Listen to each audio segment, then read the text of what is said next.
Isoton is a traditional rite of the procession in memory of the departed person's spirit in Benin Kingdom. It is usually heralded by public display of the departed person's influence during their sojourn on earth. The display of a human effigy symbolizing the departed royal matriarch was preceded by the Oba of Benin, who led the procession from his palace to the Immortal Shrine at King Square in Benin City, where he offered prayers for the repose of the soul of the Queen Mother, Ioba Ewai II.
Thereafter, the priest assigned to the Immortal Shrine offered Oba Ewai II items for Isoton on behalf of his family. However, Chok, known as Uri, represented a mixture from royal fans after ancestral spirits were invoked to bear witness and announce his arrival.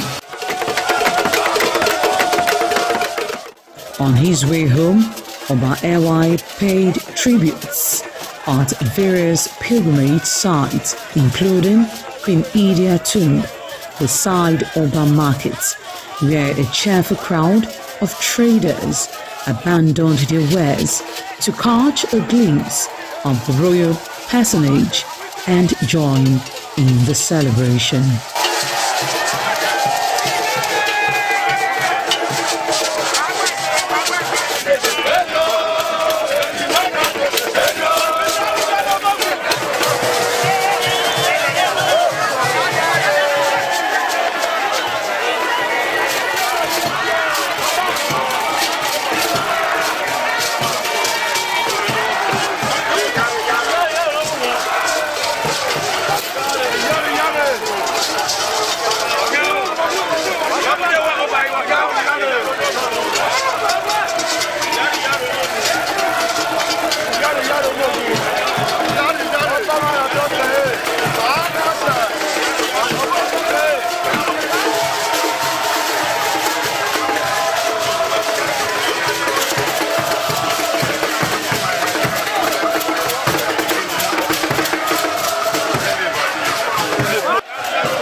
ITV, certainly the best.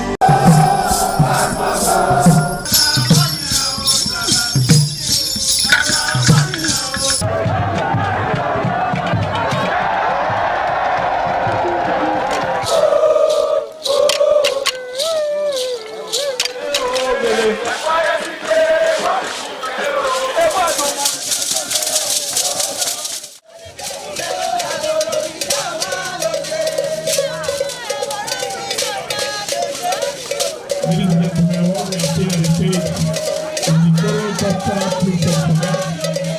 On the other side, we have the Gymnastic Boys. Gymnastic Boys, we don't know what we want to do now. We are reading upstairs. We are at the first floor. We don't know what we are going to do in the second floor.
ITV, certainly the best.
ITV, certainly the best.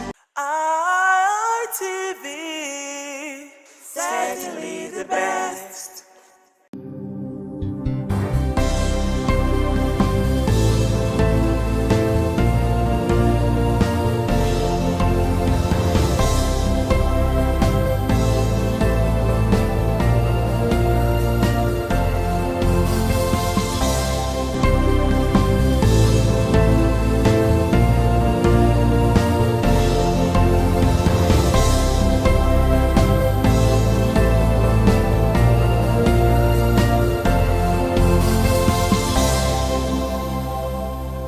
Hello there, it is my delight to have you again join us this lovely Sunday on a program News Review. I am Deborah Iviogbe for thanking you so much for joining us. President Bola Ahmed Tinubu January Konda review met with United Kingdom Prime Minister in London in a high-level bilateral engagement aimed at strengthening Nigeria-UK relations and boosting economic collaboration. The meeting culminated into signing of several memorandum of understanding and agreements spanning trade, investment, defense and cultural cooperation.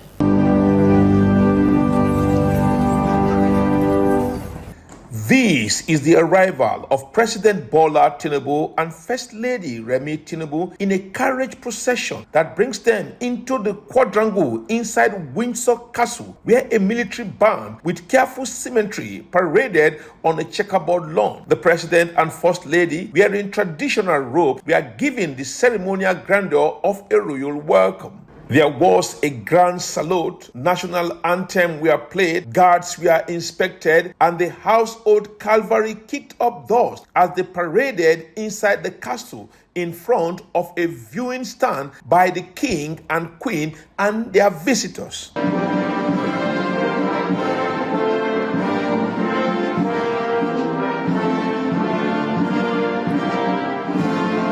President Bola Tinubu and First Lady Remi Tinubu had been met earlier by Prince William and Catherine, who is the Princess of Wales, before being escorted to formally meet with the King and the Queen. When the royal host and their visitors went inside the castle, they viewed Nigerians' items from the royal collection, including a Yoruba throne, sculpture paintings, and manuscript of a poem by Sir Ben Okri. Official gifts were exchanged. President Tinubu and First Lady Remi Tinubu were given handcrafted poetry, a silver photo frame containing a picture of the king and queen, and a silver and enamel bowl. In return, the king and the queen were given a traditional Yoruba statue and jewelry bust featuring the face of important Nigerian women. The couple will also attend an interfaith event designed to build bridges between religions. On Thursday, Mrs. Remi Tinubu, who is an ordained pastor, is set to preach at the service at Lambert Palace and meet representatives from the Church of England. Ikharo Atta, ITV News. President Bola Ahmed Tinubu January Konda review urged Nigerians to uphold unity, pace and enduring values of Ramadan as Muslim faithful across the country celebrate Eid al-Fitr's festival with prayers and reflection. The president made the call on Friday shortly after observing the 2 Rakah Eid prayers at the Dodan Barracks Eid ground in Lagos.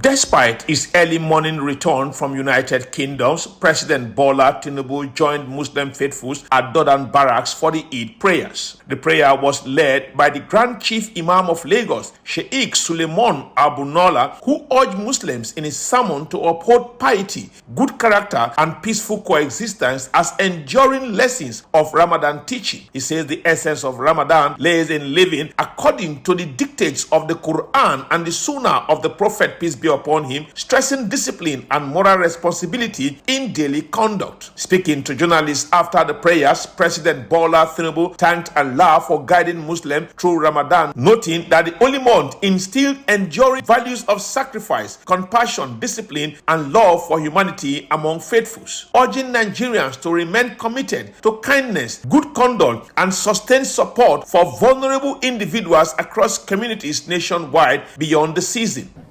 We must continue, not because of the Ramadan has come and is over. We thank Almighty God for giving us that month. But the teaching must continue even after Ramadan.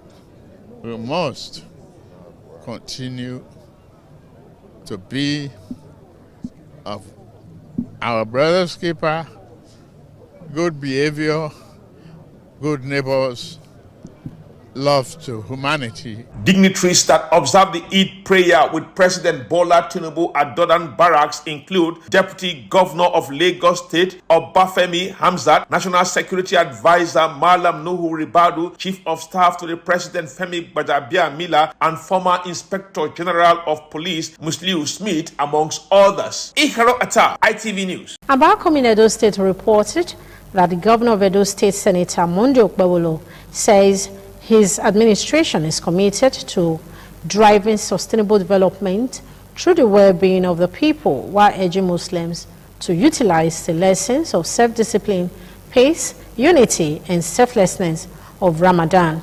The leadership of the Muslim community was led on the Salah homage by the Chief Imam of Benin Central Mosque, Alhaji Abdul Fattah in Abulele. In the same vein, we reported during the week on Diary that Yesama of Benin said Chief Dr. Gabriel Osawa Igbeneghu felicitated with Muslims on the successful completion of the Ramadan fast.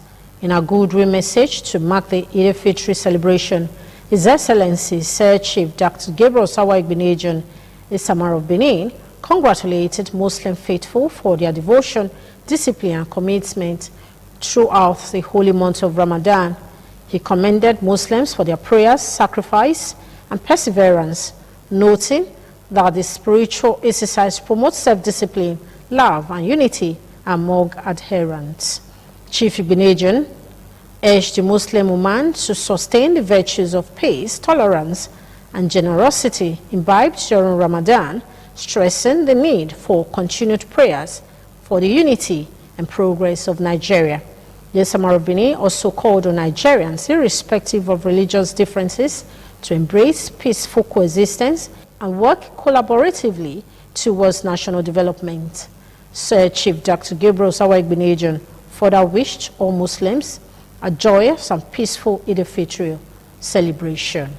Still on Eid al-Fitr celebration, we reported during the week on Diary Review that residents of Benin City witnessed heightened security presence on Thursday last week, as the Edo State Police Command, in collaboration with the Nigerian Army, Nigerian Air Force, and the Nigerian Security and Civil Defense Corps, staged a high-visibility show of force across major streets of the state capital.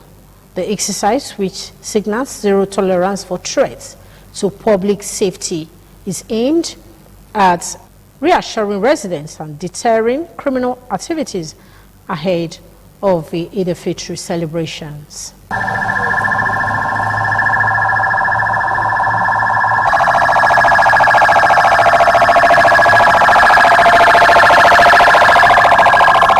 The Edo State Commissioner of Police, Monday Agbonika, alongside the commander of 107 Air Maritime Group of the Nigerian Air Force Benin, Air Commodore Eze Onu, the commander of the Nigerian Army's 4 Brigade Benin, Brigadier General Ahmed Balogun, and the commanders of the Nigerian Security and Civil Defense Corps, Akintayo Ainla, led the exercise. A convoy of patrol vehicles with fully deployed personnel moved through the city in a coordinated and organized manner, drawing the attention of residents and motorists who observed the visible display of security presence and operational readiness. Speaking during the exercise, CP Monday Agbonika stated that although over 4,000 personnel have been deployed ahead of the Salah celebrations, the show of force is specifically designed to reassure residents and encourage them to go about their lawful activities without fear. We are making a very strong statement. We want the members of the public to know that the area is safe, the Edo State is safe. They can go about celebrating the Salah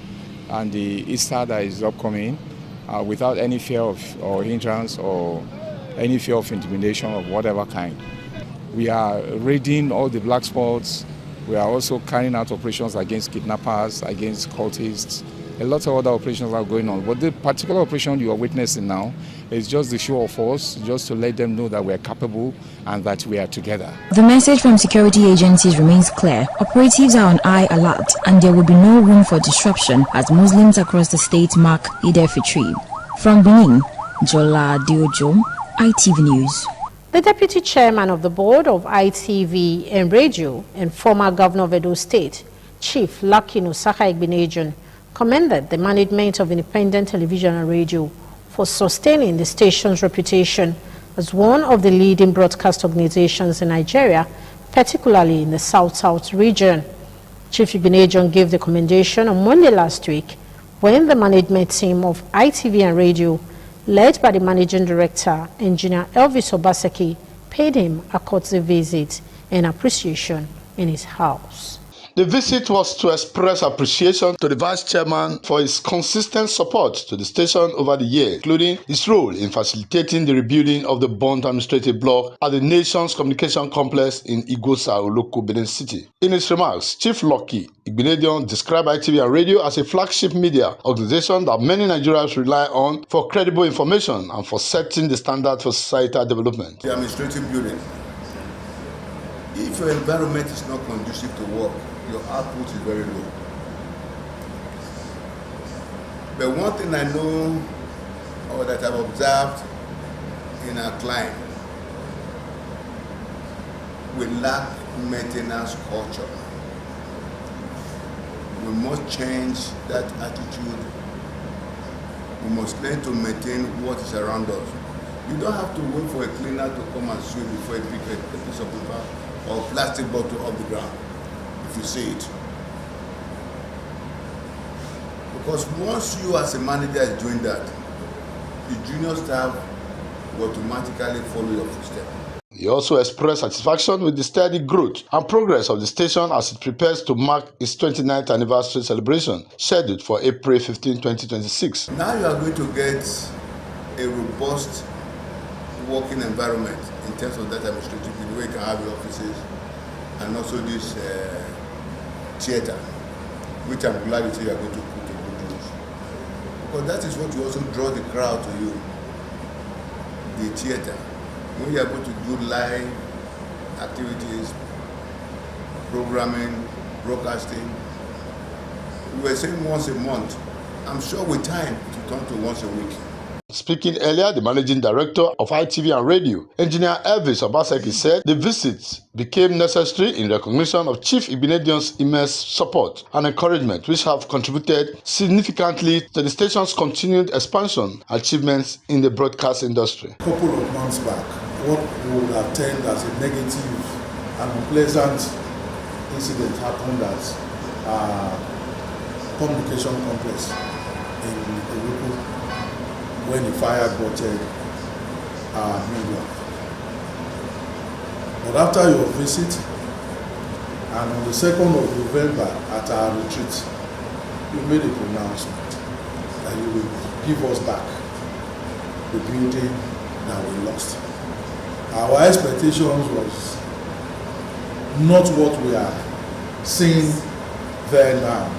And in the course of also planning towards the use of that gift that you have given on to us, we found out that we cannot have a theater that we never planned for us at the last quarter of 2025 and not think of how to use it. The idea of having a theater in that building was entirely yours. The Managing Director was accompanied on the visit by members of the management team, including the Executive Director, Finance and Administration, Lady Celerina Ojomo, Executive Director, Operations, Chief Elder Ugbede Uhunwonse, Director of Radio, Pastor Dan Omosusi, and General Manager Special Duties, Abiodun Mudashiru, among other senior staff. From Benin, Fosa Wangwe, ITV News. In case you're just joining us, the program is News Review. We'll go on a quick break. When we return, the program News Review will continue. Please stay tuned.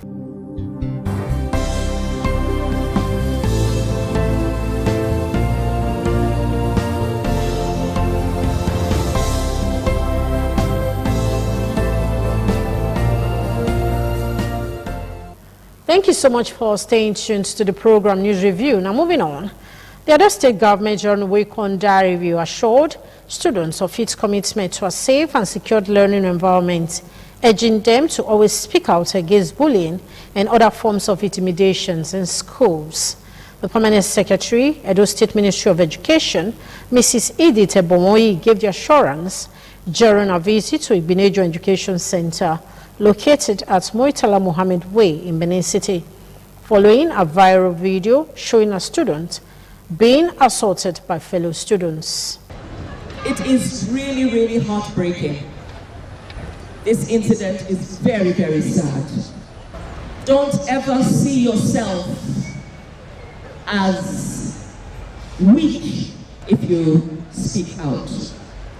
On arrival at the school, Mrs. Ebonwoyi met with concerned parents who had gathered to learn about the outcome of the incident. She appealed to them to remain calm, noting that the state government has constituted a 5-member investigative committee to thoroughly examine the incident and recommend measures to prevent a reoccurrence. I'm also a parent like you.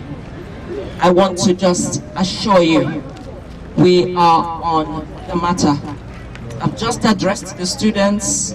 We're going back to do our own thorough investigation.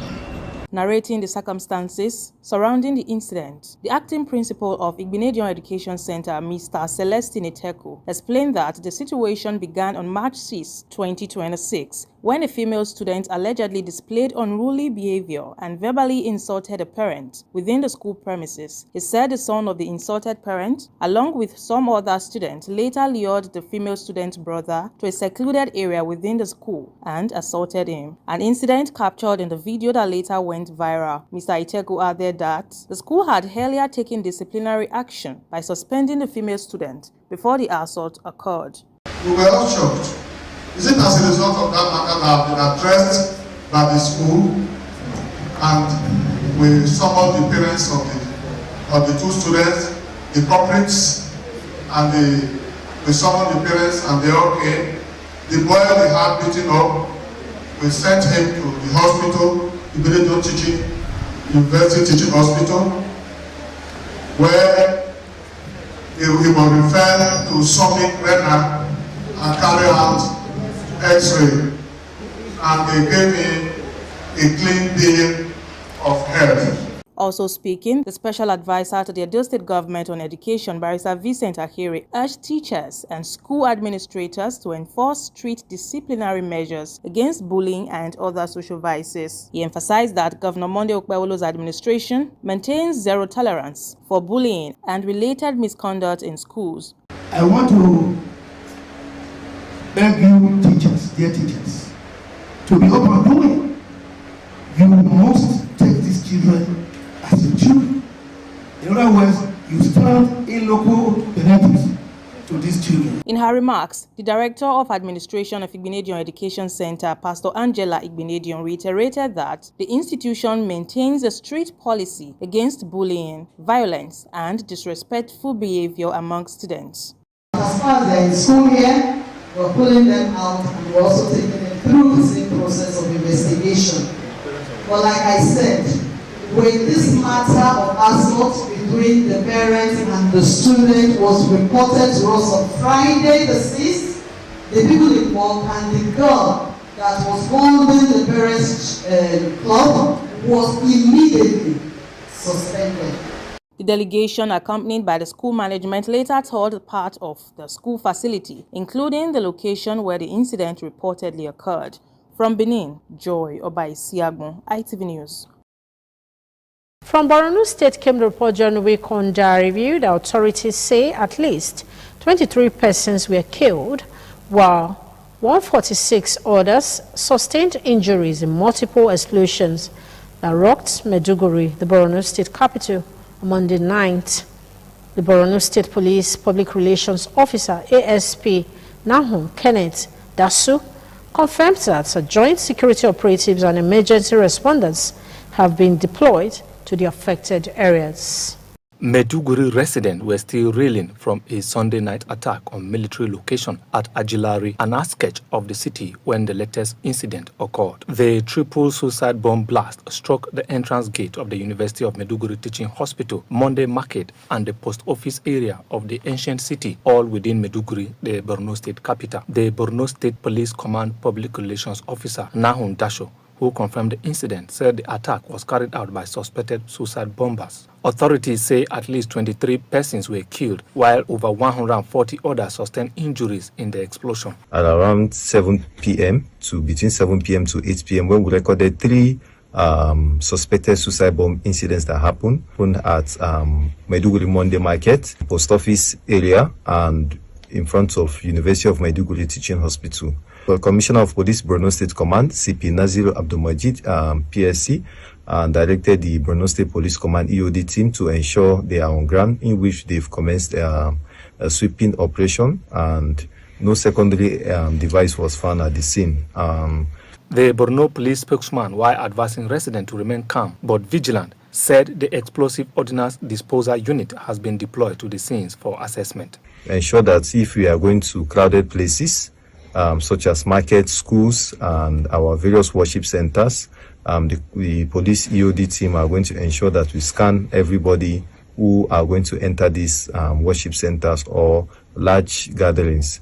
We also want to draw their attention if you sight any suspicious objects, bags or nylons who are kept at isolated areas. Please ensure that you report to us through our emergency contact.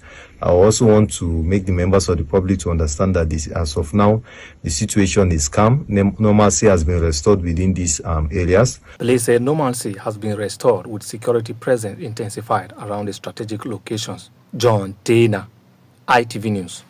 The 70th birthday celebration of Professor Lawrence Ezemoye, Vice-Chancellor of Nigeria's premier private university, Igbinedion University Okada, reached a dazzling high point as the Chancellor in Isamar of Benin said Chief Dr. Gabriel Osawa Igbinedion presented him with a luxury car gift.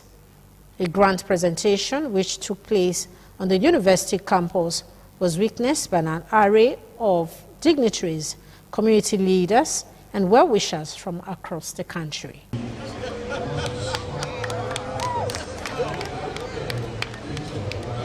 Former Governor of Edo State and eldest son of the Isamar of Benin, His Excellency Chief Lucky Nosakaye Igbinedion, performed the presentation, handing over the car key to Professor Ezemoye on behalf of the Chancellor of Igbinedion University Okada and Isamar of Benin, Sir Chief Dr. Gabriel Osawa Igbinedion, amid chairs. The Isamar of Benin and Chief Host, Sir Chief Dr. Gabriel Osawa Igbinedion, renowned for his generosity and flair for excellence, described the gift as a token of appreciation for the celebrant's achievement in positioning Igbinedion University as a global brand. The university have done their best. Wonderful young man. I'm so happy for his life. The sleek, state-of-the-art vehicle, gleaming under the sunlight, drew admiration from guests, while cultural performances by the Inner Theatre Troupe and students of the university's Theatre Arts Department kept the audience entertained. Renowned performer Peter the Rock, a scion of the late Sir Victor Waifo, also thrilled guests with a musical performance.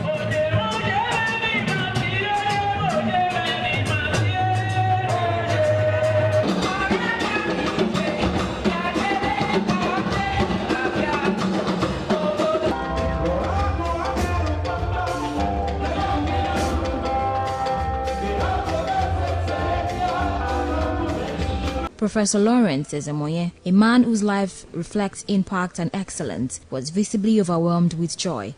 Your Excellency, in all applications, your generosity, your humanitarian disposition, your kindness, has overwhelmed the world, not just you.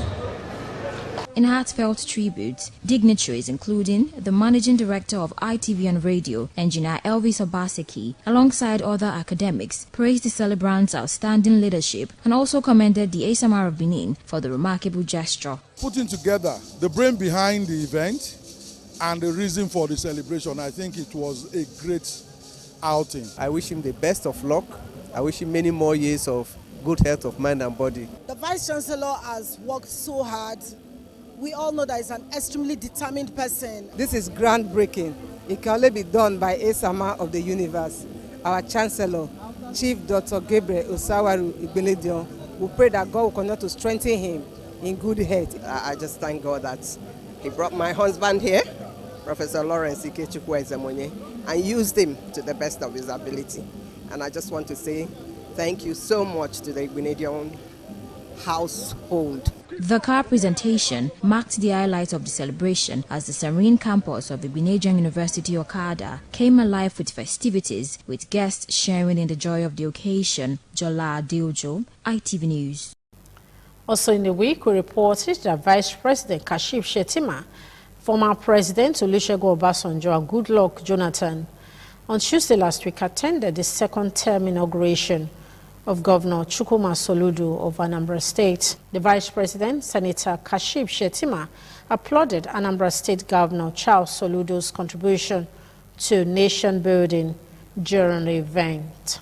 Professor Charles Chukwuma Soludo, CFR, do solemnly swear that I will be faithful. That was Anambra State Governor Charles Chukwuma Soludo taking his oath of office and allegiance for a second term in office. Dignitaries who attended the inauguration include former President Olusegun Obasanjo and Goodluck Ebele Jonathan, former Secretary General of the Commonwealth, Chief Emeka Anyankwu, former Governor of Anambra State, Dr. Chris Wambweze Ngige, Deputy Governors of Delta, Kaduna, Enugu, and Abia States, and the Ooni of Ife, Oba Adeyeye Ogunwusi, amongst others. Speaking, Vice President Kashim Shettima, who represented President Bola Tinubu at the inauguration and swearing in, says Governor Soludo has helped in fostering unity, strengthening Nigeria's political, economic, and social institutions with his practical commentaries on the state of the nation. He described Professor Soludo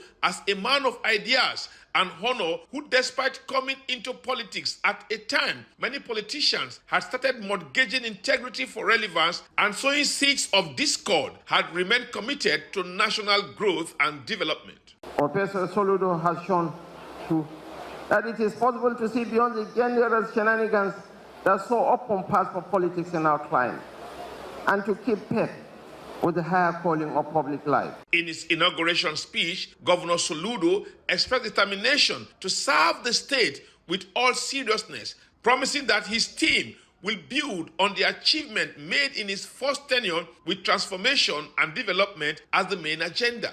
Over the next 4 years in the Anambra, we are changing to Gear 4 to consolidate the ongoing transformation across all sectors, accelerate actions to secure the spaces and pillars for the prosperity of generations yet unborn, and institutionalize change within a build-to-last framework. Governor Soludo also said Anambra had witnessed a lot of progress in health, education, financial, agricultural, and many other sectors. Ikaro Atta, ITV News. Without reports, we call it a wrap on today's edition of the program News Review. Do not forget to keep a date to test next week Sunday. We shall be bringing you the program News Review again. I am Deborah Iviogbe for now. See you next week. Do have a wonderful week ahead. Bye for now.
ITV, certainly the best.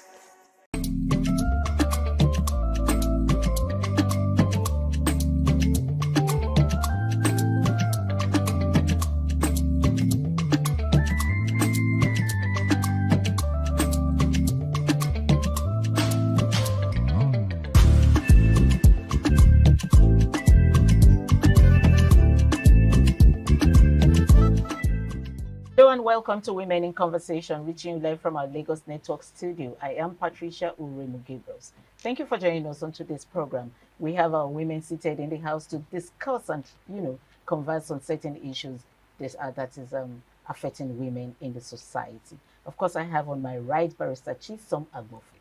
Barrister Chisom is a legal practitioner. You're welcome. Thank you very much, Patricia. I really appreciate it.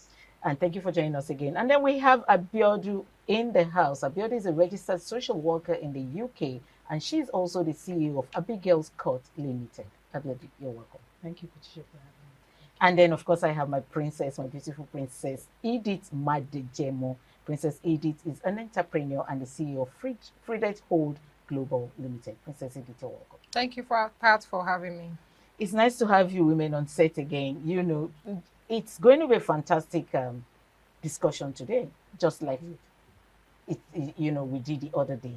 We're going to have a fantastic discussion, and so we're going to hit the ground running. Let's start by DNA. We have the lawyer in the house who's going to be talking to us about DNA. And so, should DNA be made mandatory before birth certificates are issued in the hospitals? Let's know what DNA is first before we go ahead to talk. Okay, first of all, DNA, if we're talking biologically, they call it deoxyribonucleic acid. It's a testing that is to determine the biological status of a child, to know the paternity status of a child. So it could have serious implications legally if it turns out that the child is not actually the father. The father is not the owner of the child, or the mother, has done something, and then the father brings up a suit to say, okay, there's paternity fraud somewhere and all of that. Because I think recent statistics, it shows that over 27% of Nigerian men are falling for paternity fraud, where they find out years later that 6 children do not belong to them, or 5 children do not belong to them. And, it can be also psychologically disturbing for somebody to find out that even financially wrecking, it could wreck a man financially.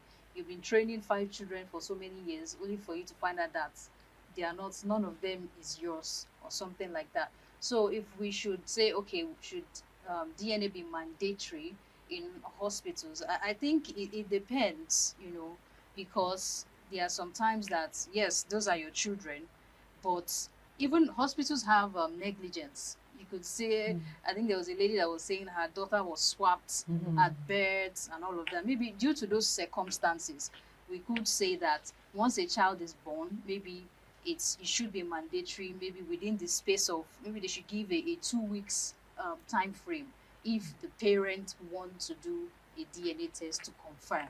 I think that is what should be done. I think it's something that should be enforced. It shouldn't be enforced. It should be in agreement with the parents, if the parents agrees to do that. That's why I said a 2 weeks period. The hospital can open a 2 weeks period after a child is born and say, as the father, do you want to go through a paternity? If you want to do it, if you don't want to do it, and after that 2 weeks, maybe then you can go. Okay, thank you for letting that clear to us. Abiodun, let me come to you. I have asked a question, and I'm going to put the question back to you. Should DNA be made mandatory?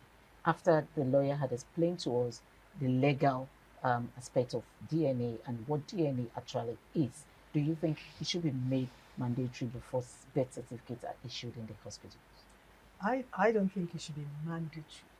It should, as you said, it should be a choice for the parents or the mother to agree to or not. I don't think it should be mandatory.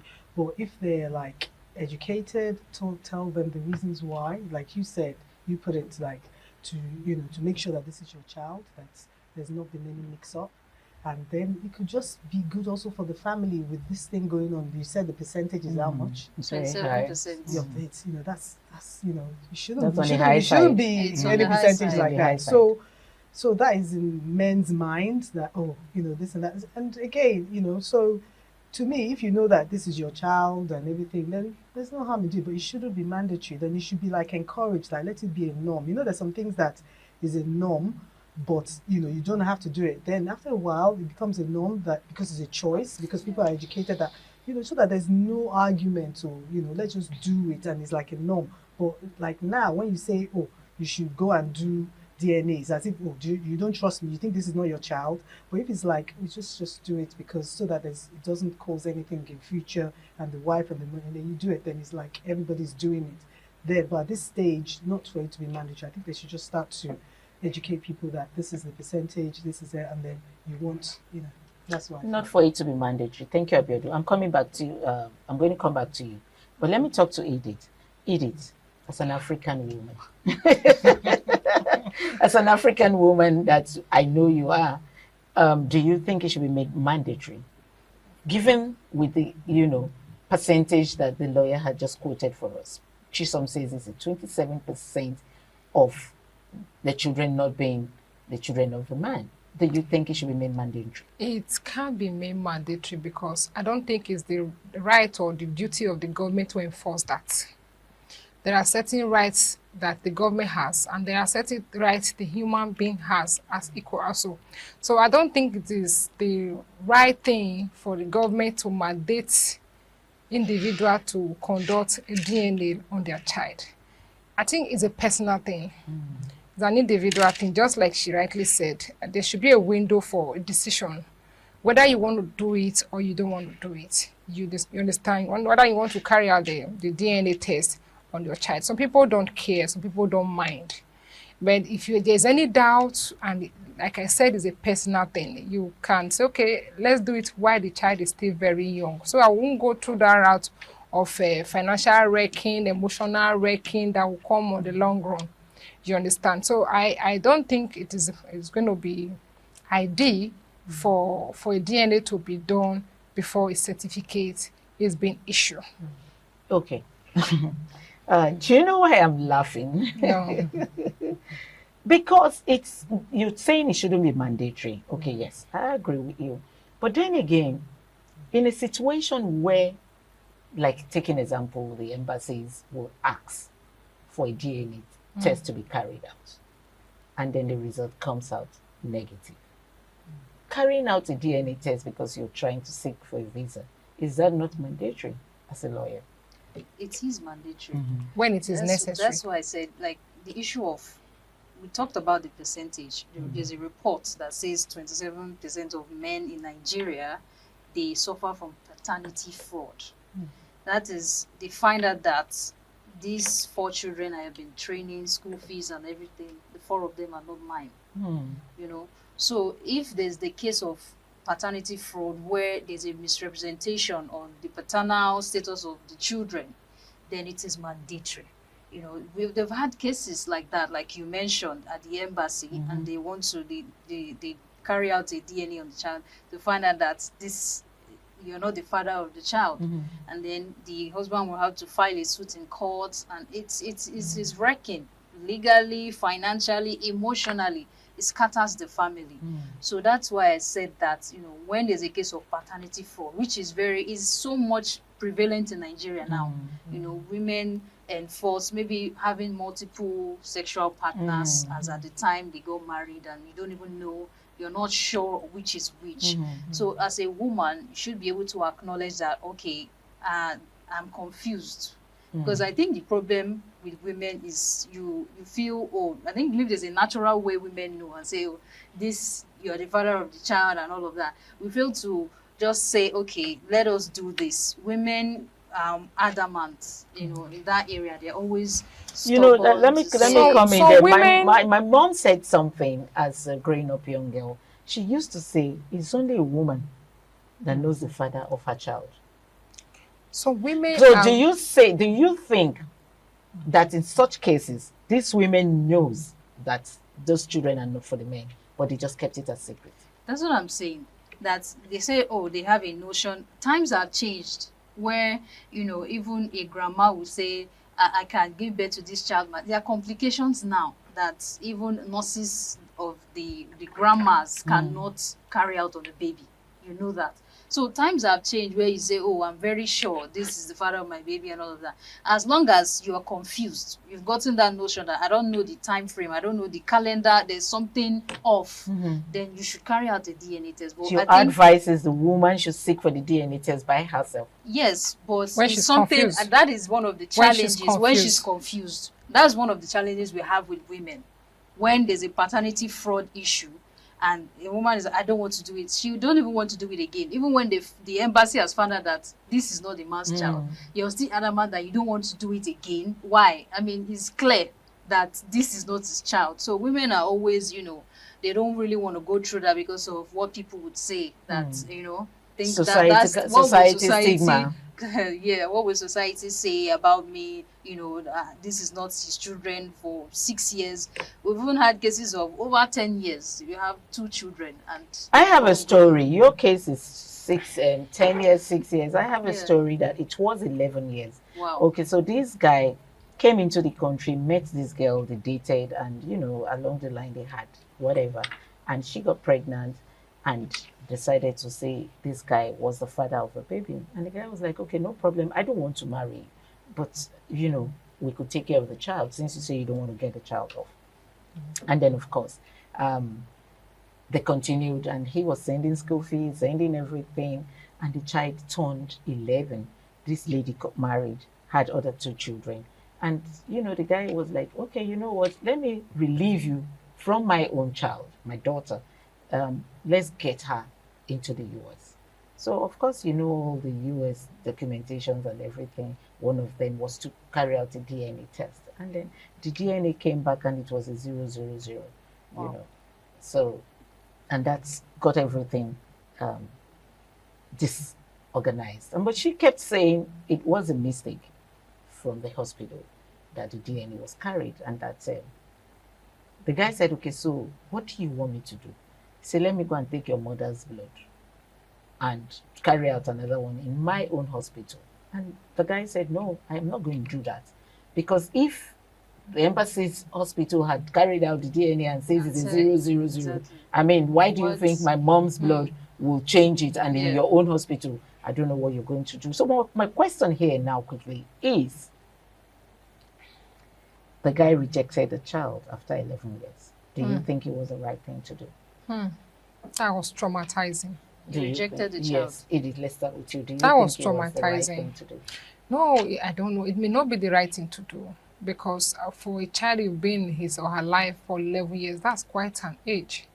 You must have built bonding, emotional love, investment. You must have invested in that child.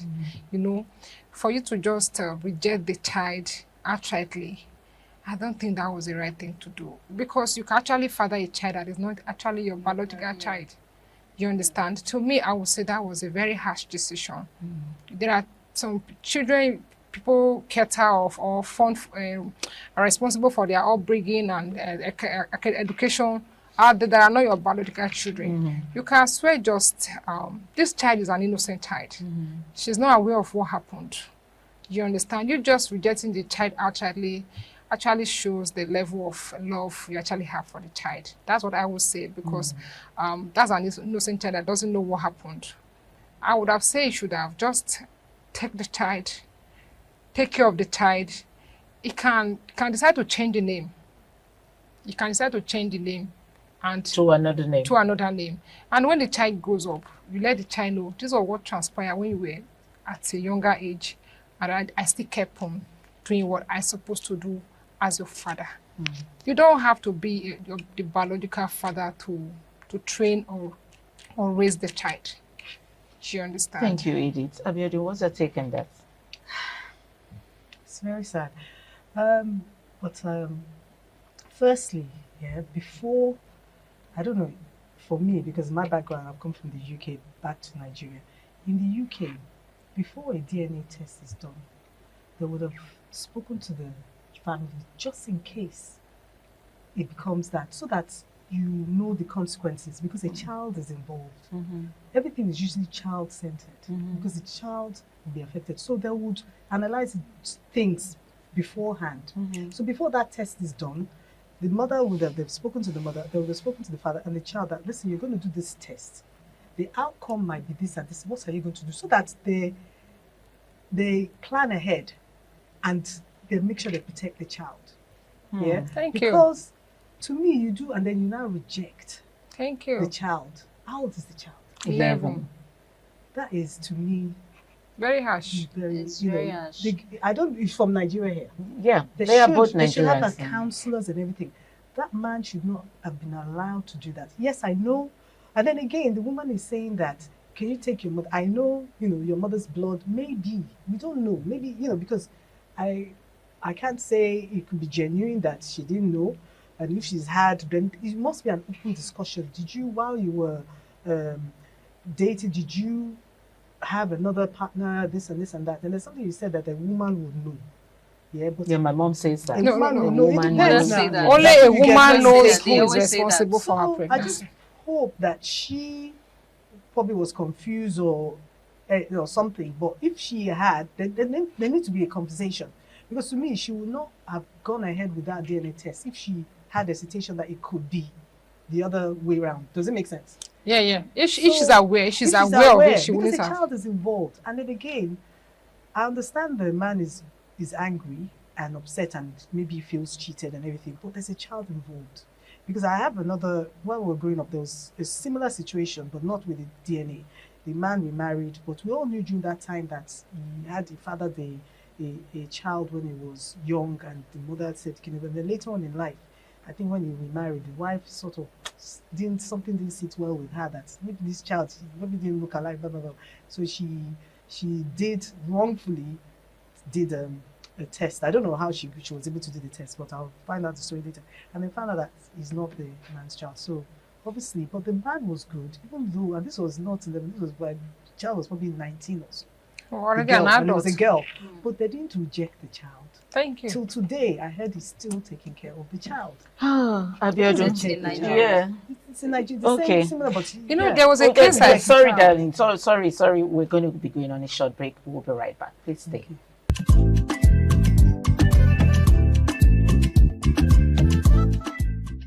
Welcome back. We're still on Women in Conversation, and I still have my women seated here in the house. I have Barrister Chisom by my right, and I have Princess Edith by my far left, right, and then I have Abiodun by my left. What we have been discussing on DNA, should DNA be made mandatory before birth certificates are issued?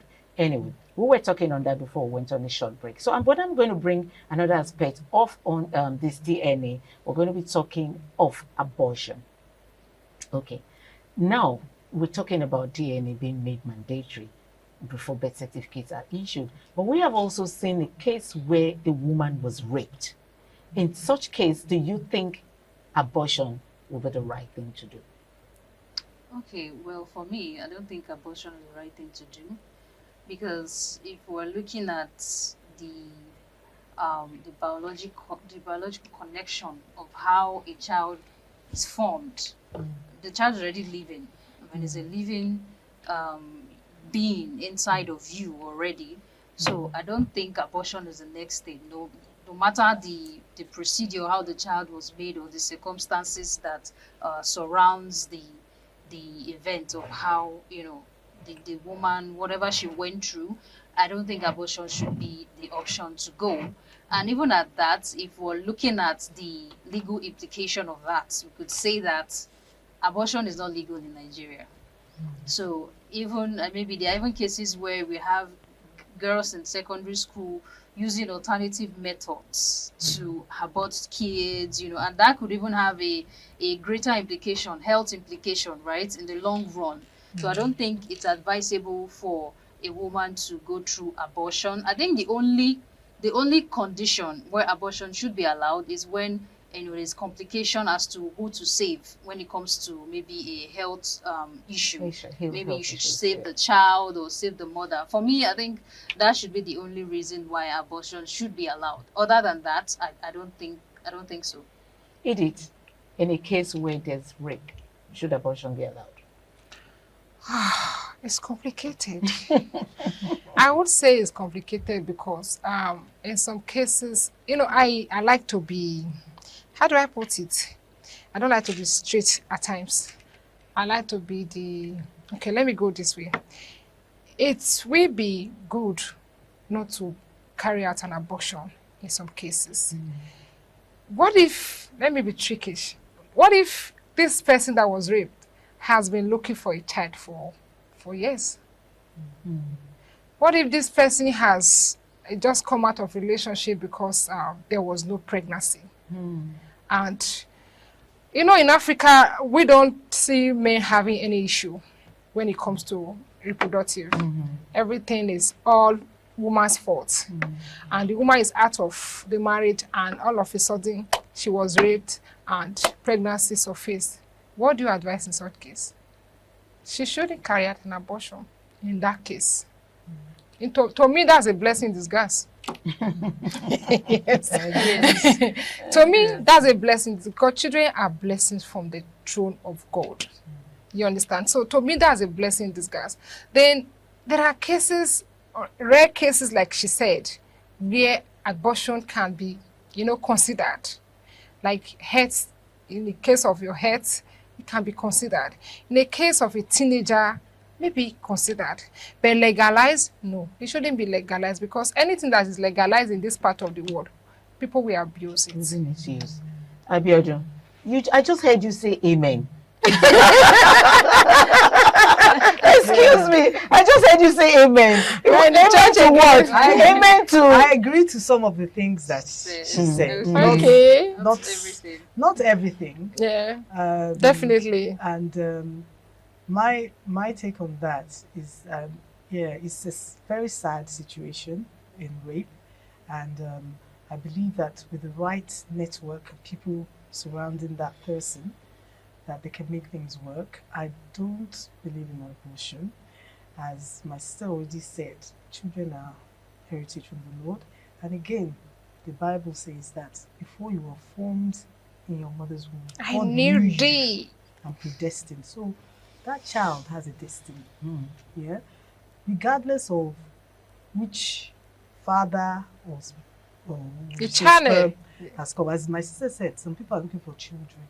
They'll even take anybody's child, sperm or whatever to fertilize them. So I'm not saying this particular situation, she might be, production or anything, but just look at the future. I've had, one of a family person had, similar issue where she was pregnant when she was young and they had the abortion. Till today, she's not had any children. She's regretting it. Can you imagine? Yeah, that's the health implication. That's the health implication we're talking about. She's regretting it. Okay, I'm going to redirect this question in a different way. Okay. What if you were still married, the woman is married in her husband's house, and the armed robbers came into the house? There you go. Raped her. So is abortion needed at this time? But you know that if you get raped, and after you can go to the hospital, there's something that they give you to cleanse you out, which is not abortion. Yeah, that's not abortion. Immediately after. Just to flush. I can't remember what it is. So in that situation, there are things now that can help in that situation. In that case, what you just said, there's something there in the medical terms, their name they call it. There's something that they will give, they will cleanse your system and wash off everything that we are talking about.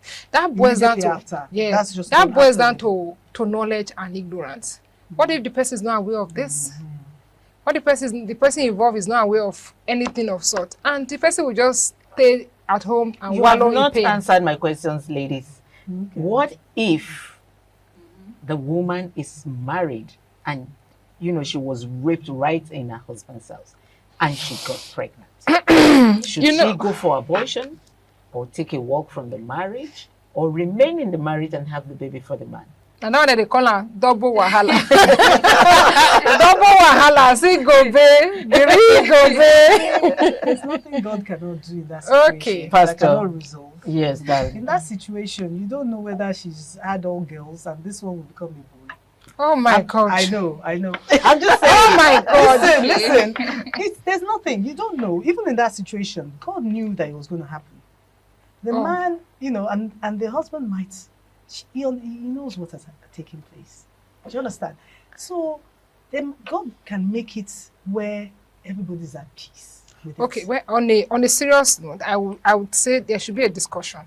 Definitely. There should be a discussion between the couple, the husband and the wife. Find there was rape and is aware of it. And maybe it was in the house as well. So there should be a discussion.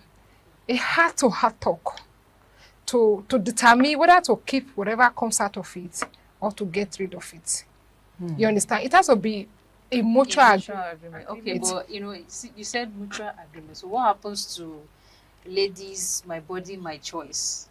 You know, if the lady, she knows how she's feeling, right? So I think in situations like this, the woman should be prioritized as to what does she want to do, how is she feeling, because there are women like that who will go through traumatic experiences. Of course. That. After giving birth to the child, they'll be they end up traumatized. committing suicide. True. Because they couldn't I was going to come to that, yes. Or they could even start treating the baby somehow, Yeah. you know. So it depends on the woman. I think it should be the lady who would decide, I don't know how my body is feeling. Do I want to carry this child?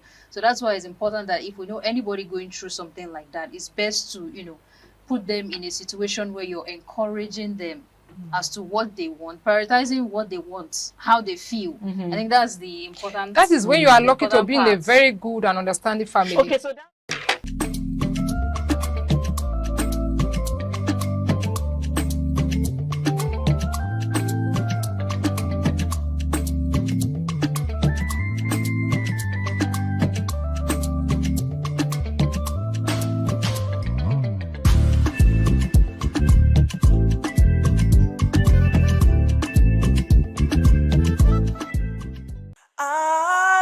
ITV, certainly the best.